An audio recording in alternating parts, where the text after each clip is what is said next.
In the near future, sinkholes suddenly appear worldwide, causing explosions that trigger mass panic. Giant monsters called reapers emerge from these holes, hunting humans to kill. Since bullets are ineffective against them, the military is powerless to stop the chaos. Over time, survivors discover that the reapers freeze at elevations of 8,000 feet, prompting people to move to higher altitudes for safety. 3 years later, Hunter lives with 193 survivors in the Rocky Mountains at Lost Gulch Refuge, Colorado. One day, driven by curiosity, he crosses the 8,000-foot line to see what lies beyond. Barely a few steps in, he encounters a reaper and narrowly escapes back over the line. Upon returning to the refuge, Hunter's father, Will, scolds him for crossing the safe boundary, reminding him of the monsters and his son's lung issues. Hunter explains he was hoping to find other survivors, but Will insists he can't lose his son like he lost his wife. Later, while hunting with Katie, Will expresses his worries, but Katie points out that as the only child in their community, Hunter naturally wants friends. Will believes Hunter is searching for the last place he saw his mother. Meanwhile, scientist Nina experiments with bullets, testing them on Reaper hide, but they fail to do any damage. That night, Will hears Nina continuing her tests, which frustrates him as it reminds him of the mission that killed his wife. He's suddenly alerted by Hunter's coughing, and rushes to his room to change the filter in his breathing machine, only to realize it's the last one. Will stares at maps, contemplating a risky journey beyond the safe line to find more filters. On Hunter's birthday, Will finds the community's last box of mac and cheese to give his son a special treat. While cooking, Hunter wonders why they don't use the radio anymore. Will explains it's to conserve electricity, and they communicate with other refuges using flags. Hunter feels sad about it, as talking to others is important to him. That night, Hunter's coughing worsens, and Will reluctantly gives him an injection. After Hunter falls asleep, Will visits Nina to tell her he's leaving for Boulder the next day to find filters. He claims he knows a safe route, but Nina doubts him, as she's memorized the area. She reveals her old lab is in Boulder. Will asks her to join him, as she's studied the Reapers and survived her last trip. Nina refuses, pointing out that she only survived by luck and that Will's wife died during a similar mission.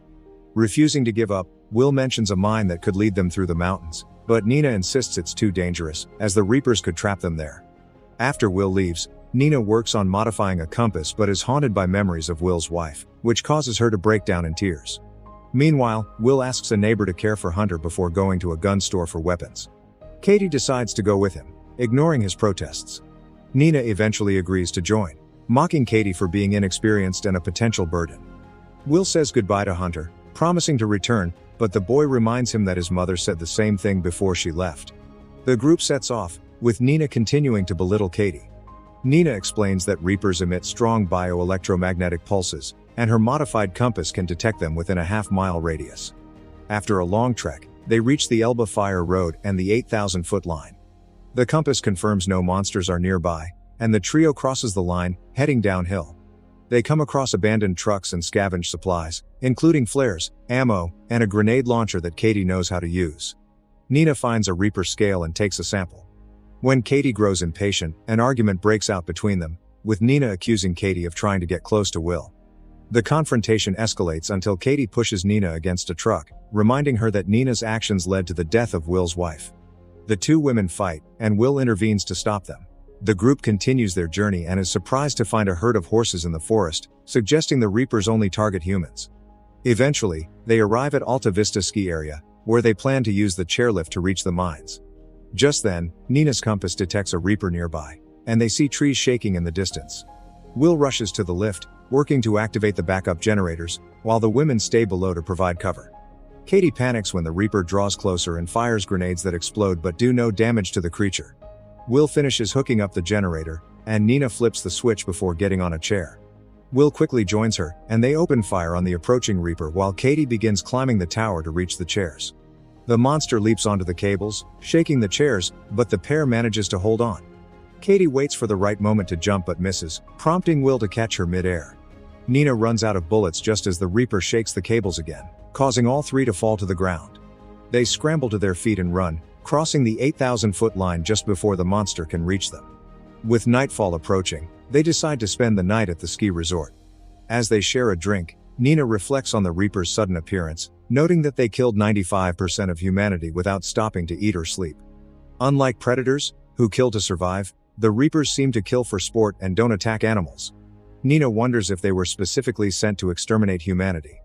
After the women fall asleep, Will recalls his last conversation with his wife, who had trusted Nina's ability to find a way to defeat the Reapers.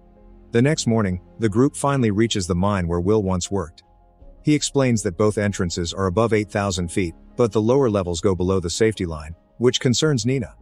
The tunnels aren't properly sealed, so Reapers could still find them, and Nina's compass won't work underground. Despite the risks, Nina and Katie agree to continue following Will. Wearing construction helmets for light, they enter the tunnels and walk for hours in silence. They are forced to stop when they discover the main tunnel has been blocked by a cave-in. Will tells them they'll have to descend to level 7, meaning they'll walk below the safety line for about 1,000 yards. After being startled by bats, the trio climbs down to the new tunnel and walks quickly to avoid any dangers. Suddenly, they hear a noise and shut off their helmet lights, but it's too late. A Reaper is already aware of them. They begin running while Katie fires grenades in an attempt to slow the creature down. Abandoned machinery temporarily blocks the Reaper's path, and Will fires at it, but to no effect. When they find a hole in the wall, they rush inside, and Will shoots at the rocks to create enough space for them to hide. The Reaper thrusts its glowing tail into the hole, so Will throws a flare to distract it. The flare illuminates a possible escape route through the opposite wall, and the group pushes aside some rocks to crawl through it. Will follows last, narrowly dodging the Reaper's tail as he exits. After crawling for a while, Katie emerges into another tunnel, but a Reaper immediately stabs her with its tail. Will tries to reach her, but he's too late to save her as the monster drags her away. At that moment, Nina discovers a ladder, and she and Will climb up, hearing the Reaper close behind them. They make it to a door and run out of the mine, reaching a safe altitude just in time. Nina and Will continue their journey, stopping only to pet a goat along the way. When night falls, they find an abandoned house and break in to rest. Inside, they discover some boxes of mac and cheese and decide to have them for dinner. Will shares that it's Hunter's favorite food. Will asks Nina what's in the old lab, and she explains that she might find a chemical that could make the bullets effective against the Reapers. She theorizes that the Reapers' scales are electrically charged, so the right bullet could trigger internal combustion. Will is skeptical, thinking it sounds like an improbable magic bullet, and can't believe his wife died pursuing such a weak theory. The next day, they take the truck from the abandoned house and race across the safe line, passing through a town overtaken by wild animals. Eventually, they reach the hospital and start searching for the filters, hearing strange noises, but the compass doesn't register any danger. They have to go to the top floor to find the filters, and then they make a run for it. Just as they're about to escape, a Reaper bursts through a wall, forcing them to dodge its massive claws. They struggle to navigate through the wreckage, getting hit by falling debris every time the Reaper destroys a wall or window. Suddenly, the Reaper's tail bursts through a wall and grabs Will. Nina grabs a fire axe and strikes the tail, forcing the monster to release him.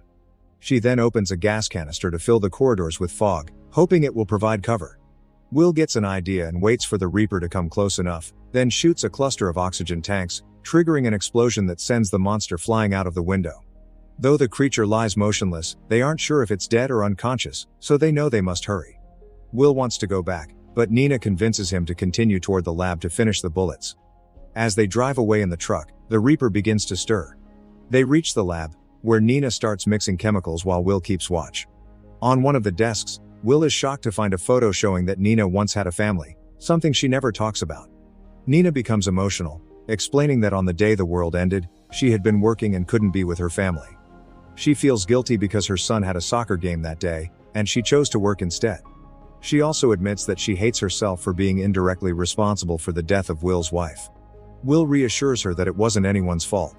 When Nina finally finishes her bullet, she tests it on a piece of Reaper hide, but nothing happens. She tells Will to go back to Hunter, as she plans to stay and keep experimenting until she finds a solution or the Reaper's killer. Will leaves in the truck, and Nina tries another bullet mix, but it fails again. She's so focused on her work that she doesn't notice her compass reacting. Hearing a noise, she realizes there's one chemical combination she hasn't tried, so she quickly mixes it as a last-ditch effort. Meanwhile, Will's truck gets a flat tire and crashes, flipping onto its side.